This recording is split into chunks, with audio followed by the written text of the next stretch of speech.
Bismillahirrahmanirrahim.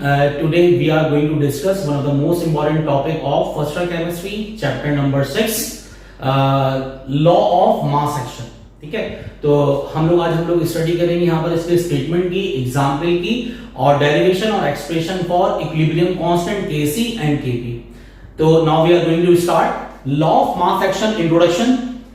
Initially 1869 में दो scientist in 1869 scientist Guldberg and Waage study equilibrium reactions और यहां पर इन लोगों ने बताया कि भाई क्या रिलेशनशिप है बिटवीन रिएक्टिंग स्पीशीज की एक्टिव मासेस का और रेट ऑफ रिएक्शन का.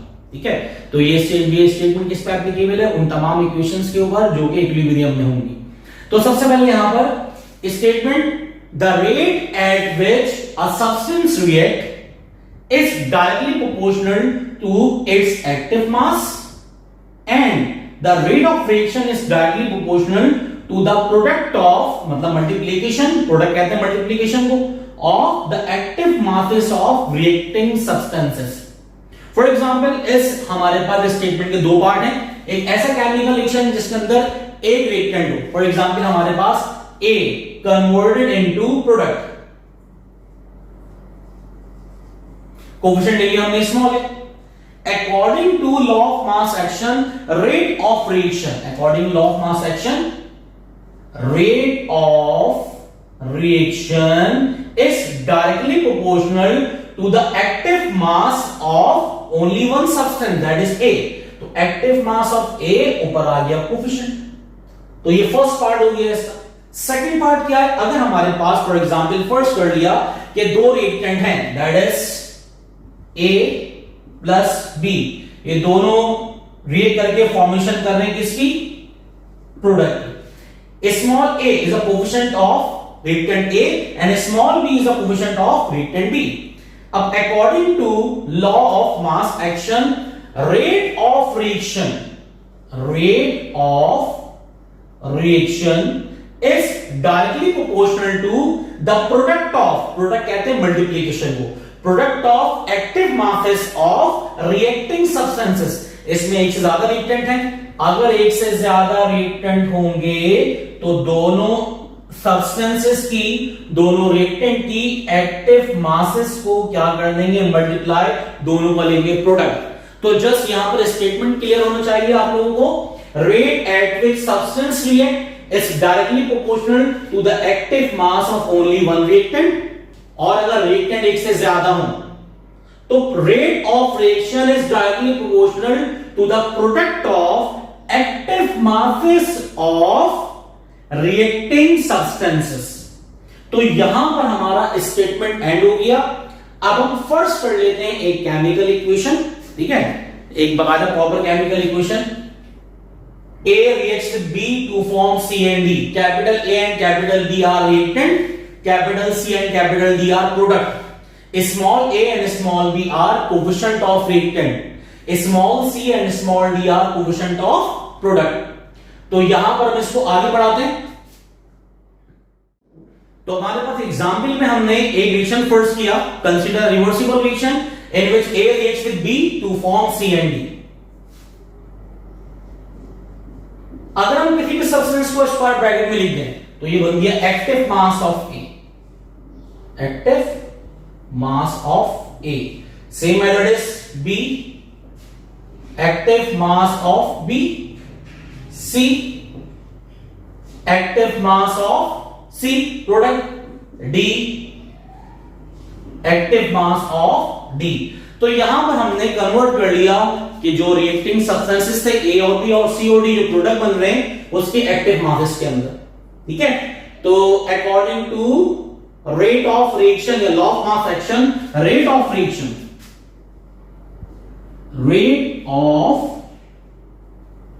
reaction is directly proportional to the product of active masses of reactant that is A और B. यहां पर हम दो चीजें कर सकते हैं, रेट ऑफ फॉरवर्ड रिएक्शन भी और रेट ऑफ बैकवर्ड रिएक्शन भी. अब रेट ऑफ फॉरवर्ड के लिए A और B रिएक्टेंट होगा और रेट ऑफ बैकवर्ड के लिए क्या होगा? C और D रिएक्टेंट होगा हमारे पास. तो अब हम ड्राइव करने जा रहे हैं इक्विलिब्रियम कांस्टेंट Kc की एक्सप्रेशन, ठीक है।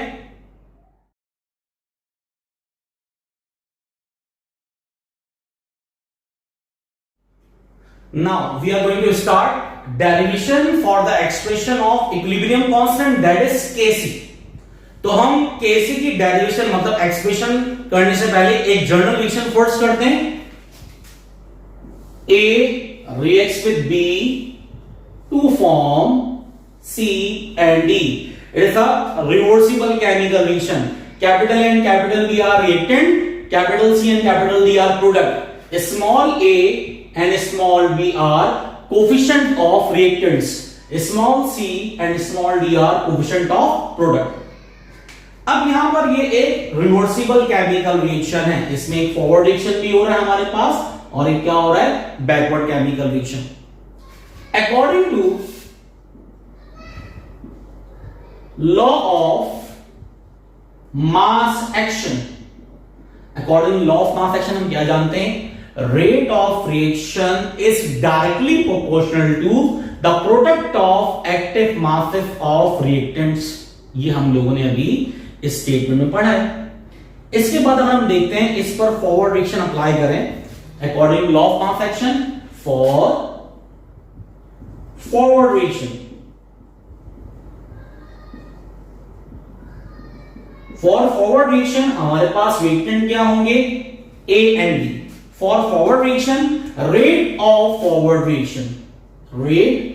of forward reaction is directly proportional to the product of active masses of reactants, that is A and B।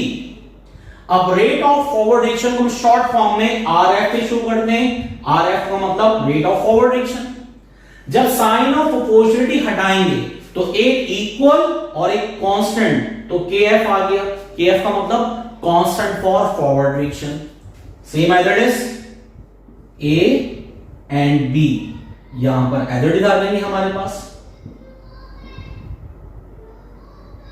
Small a and small b, expression बन गई। Similarly for backward reaction, Similarly, for backward reaction, backward reaction के लिए क्या होगा, जहां पर हमने rate of forward reaction लिखा है वहां पर हो जाएगा रेट ऑफ बैकवर्ड रिएक्शन। जहां पर हमने कांस्टेंट ऑफ फॉरवर्ड रिएक्शन लिखा है वहां पर क्या हो जाएगा हमारे पास constant for backward reaction. With respect to forward reaction A and B are reactants, and with respect to backward reaction C and D are reactants। तो यहां पर आ जाएगा active mass of C small c coefficient और active mass of D equation number 2, ठीक है। At equilibrium हम जानते हैं कि एट इक्विलिब्रियम जितना रिएक्शन फॉरवर्ड होगा उतना ही reaction backward. It means that rate of forward reaction becomes equals to rate of backward reaction. According to equilibrium rate of forward reaction हमेशा बराबर किसके होगा, रेट ऑफ बैकवर्ड रिएक्शन की। Now put the values of rate of forward reaction and rate of backward reaction from equation 1 and 2 in above equation. तो rate of forward के लिए क्या आ जाएगा, constant for forward A P, और rate of backward के लिए क्या होगा, कांस्टेंट फॉर बैकवर्ड C और D। हम चाह रहे हैं कि एक्टिव मास एक तरफ और कांस्टेंट एक तरफ, तो बाय क्रॉस मल्टीप्लिकेशन। तो किस तरीके से हो जाएगा ये, कांस्टेंट फॉर फॉरवर्ड ये बैकवर्ड आगे डिवाइड होगा यहां पर। Active masses of C and D और A और B आगे नीचे डिवाइड, A देन B। अब हमारे पास इसको नाम दे दिया एक्सप्रेशन 3 का। जब भी दो कांस्टेंट मल्टीप्लाई होंगे आंसर एक कांस्टेंट, जब भी दो न्यूमेरिकल वैल्यू मल्टीप्लाई होंगी या डिवाइड हो आंसर एक न्यूमेरिकल वैल्यू। इसी तरीके से हम जानते हैं when constant for forward direction और कांस्टेंट फॉर बैकवर्ड डायरेक्शन जब भी डिवाइड होंगे आंसर एक कांस्टेंट आएगा, क्योंकि ये इक्विलिब्रियम पे रिएक्शन है तो ये आएगा केसी इक्विलिब्रियम कांस्टेंट, इक्विलिब्रियम कांस्टेंट। तो Kc is called equilibrium constant. Now put the values of Kf or Kb in equation number 3. Equation number 3 implies Kc will be equals to active mass of C, active mass of D over active mass of A and active mass of B. अगर हम गौर से देखें इस expression को तो इस expression के लिहाज से सी और डी क्या था हमारे पास, सी और डी था प्रोडक्ट, तो यहां लिख देंगे एक्टिव मासेस ऑफ प्रोडक्ट्स, और ए और बी क्या हमारे पास रिएक्टेंट, तो यह आ जाएगा एक्टिव मासेस ऑफ रिएक्टेंट्स। तो यहां पर हमने केसी की डेफिनेशन भी देखी किस तरीके से भाई, केसी की दो डेफिनेशन है। KC is the ratio between constant for forward direction to the constant for backward direction. KC एक रेशियो होता है कांस्टेंट फॉर फॉरवर्ड डायरेक्शन का और कांस्टेंट फॉर बैकवर्ड डायरेक्शन का। Second, Kc is the ratio between product of active masses of products to the product of active masses of reactant. तो ये हमने expression कर ली इसकी इक्विलिब्रियम कांस्टेंट की। अच्छा, एक बात आपको यकीनन यहां पर याद होनी चाहिए कि एक होता है केसी, एक होता है केपी, ठीक है। केपी हम गैसियस इक्विलिब्रियम के लिए इस्तेमाल करते हैं और केपी कब इस्तेमाल करेंगे, अगर हमारे पास रिएक्टेंट और प्रोडक्ट या तो इनके नेचर क्या हो सॉलिड या फिर क्या हो लिक्विड, मतलब कोई गैसियस सब्सटेंस ना हो। अगर रिएक्टेंट प्रोडक्ट में से दोनों चीजें हमारे पास सॉलिड स्टेट में है या लिक्विड स्टेट में है तो हम केसी का वर्ड इस्तेमाल करते हैं। सी का मतलब कंसंट्रेशन एक्टिव मास। और अगर हमारे पास रिएक्टेंट प्रोडक्ट में तमाम रिएक्टेंट या प्रोडक्ट गैसियस स्टेट में आ जाए then this Kc will be converted into Kp. अभी हमने ड्राइव की एक्सप्रेशन फॉर इक्विलिब्रियम कांस्टेंट कब, जब हमारे पास रिएक्टेंट या प्रोडक्ट लिक्विड स्टेट में हो या सॉलिड स्टेट में हो। अब इसके बाद हम डेरिवेशन करते हैं फॉर क्या कांस्टेंट फॉर गैसियस इक्विलिब्रियम, जिसको हम जाहिर करते हैं किससे, केपी से, ठीक है।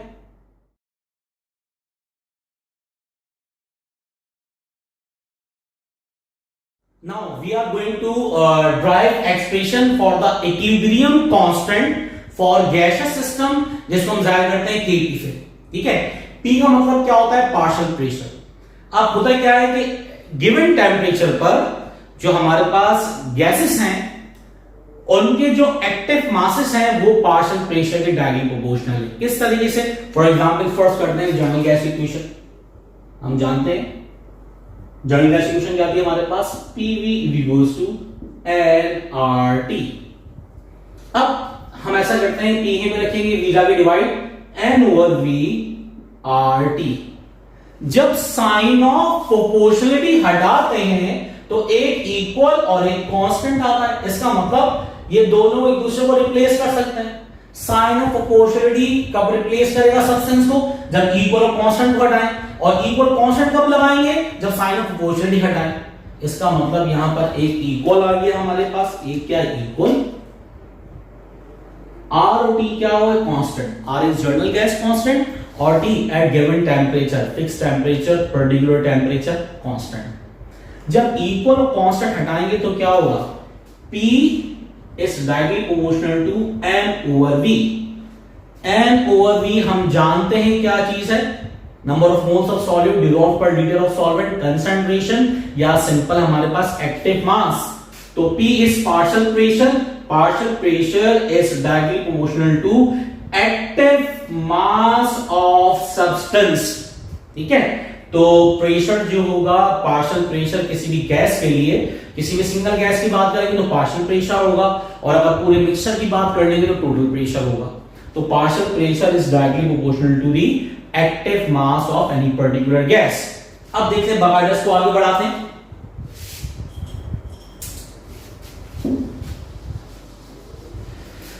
अब हमने जो एक्सप्रेशन ड्राइव की थी केसी की, वो क्या थी? हम जानते हैं कि हमने रिलेशन की थी अभी केसी के लिए, वो कुछ इस तरीके से थी, KC will be equals to active mass of A, active mass of, पहले प्रोडक्ट था, एक्टिव मास ऑफ सी और active mass of D over active mass of A and active mass of B, कुछ इस तरीके से था। लेकिन हमने क्योंकि डेरिवेशन में बता दिया आप लोगों को कि पार्शियल प्रेशर और एक्टिव मास में क्या रिलेशन है, डायरेक्ट रिलेशन। अगर दो चीजें एक दूसरे के डायरेक्टली रिलेट कर रही हैं तो एक्सप्रेशन में उन दोनों चीजों को हम रिप्लेस कर सकते हैं। It means that active mass of A replaced by partial pressure of A, active mass of B replaced by partial pressure of B, active mass of C replaced by partial pressure of C, and active mass of D is replaced by partial pressure of D. D gas आ गया था हमारे पास, ठीक है। तो यहां पर expression क्या बन गई, इस तरीके से बन गई, Kc is converted into Kp, C active mass converted into partial pressure, and C D A B ये सब की एक्टिव मास कितने कन्वर्ट होंगी, पार्शियल प्रेशर में। Partial pressure of C coefficient small c, partial pressure of D coefficient small d, partial pressure of A coefficient small a, and partial pressure of B coefficient small b। तो ये हमने drive कर ली expression. अगर जो system हो, मतलब जो reactant product हो, वो किसमें हो, गैसियस इक्विलिब्रियम के अंदर। तो गैसियस इक्विलिब्रियम में हमने क्या पढ़ना है, केटी, के का मतलब कांस्टेंट, टी का मतलब क्या, पार्शियल प्रेशर। अगर रिएक्टेंट या प्रोडक्ट, तमाम रिएक्टेंट या प्रोडक्ट गैसियस स्टेट में पाए जाएंगे तो वहां पर जो हम इक्विलिब्रियम कांस्टेंट ड्राइव करते हैं उसको हम कहते हैं केपी, ठीक है। पी का मतलब पार्शियल प्रेशर। लेकिन अगर रिएक्टेंट या प्रोडक्ट हमारे पास लिक्विड या सॉलिड स्टेट में होंगे तो हम जो इक्विलिब्रियम कांस्टेंट ड्राइव करेंगे उसको कहेंगे केसी, ठीक है। सी का मतलब कंसंट्रेशन या एक्टिव मास। उम्मीद है कि आप लोगों को लॉ ऑफ मास एक्शन और इक्विलिब्रियम कांस्टेंट की कंप्लीट डेरिवेशन केसी और केपी ये समझ में आ गई होगी। अगर इसमें कोई सवाल है, कोई क्यूरी है तो आप लोग मुझे कमेंट कर सकते हैं, इंशाल्लाह मैं आप लोगों को इसके आंसर कर दूंगा। टिल देन अल्लाह हाफिज।